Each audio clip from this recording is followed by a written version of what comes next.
السلام عليكم البنات، كي دايرين؟ نتمنى تكونوا كلكم بخير وعلى خير.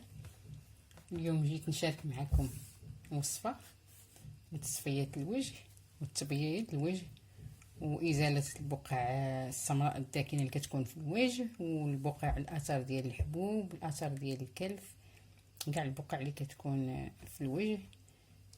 قبل ما ندوزو لتحضير هذه الوصفه غنقول لكم المكونات اللي كنحتاجوها. كنحتاجو العصير ديال المطيشه، نحكوها ونعصروها. انا هنايا وجدتها، ها هي العصير ديالها، الماء ديالها. وكنحتاجو النشا ديال الذره اللي الكل كيعرفوا مايزينا، كيقول النشا. هادو هما المكونات اللي كنحتاجو لهاد الوصفه. كناخذوا زلافه، كنوضعوا فيها معلقه كبيره من النشا، معلقه كبيره عامره،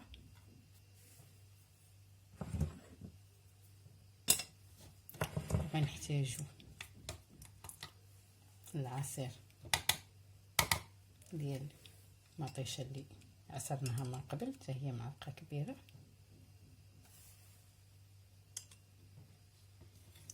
ونخلطوهم مزيان. الكل كيعرف ان النشا هو مبيض الوجه وكيسد المسام اللي عنده المشكل ديال المسام واسعين، كيساعد على المسام باش يتسدوا. المطيشه الكل كيعرفها انها فيها بزاف ديال الفيتامينات. بالنسبه للناس اللي عندهم الوجه ديالهم حساس، يعني عندهم فيه حساسيه، يتجنبوا مطيشه لانها شويه تحرق الوجه. تقدروا تعوضوها ديروا الماء ديال البطاطا نحكوها ونعصروها وناخذوا الماء ديالها ونضيفوا عليه النشا.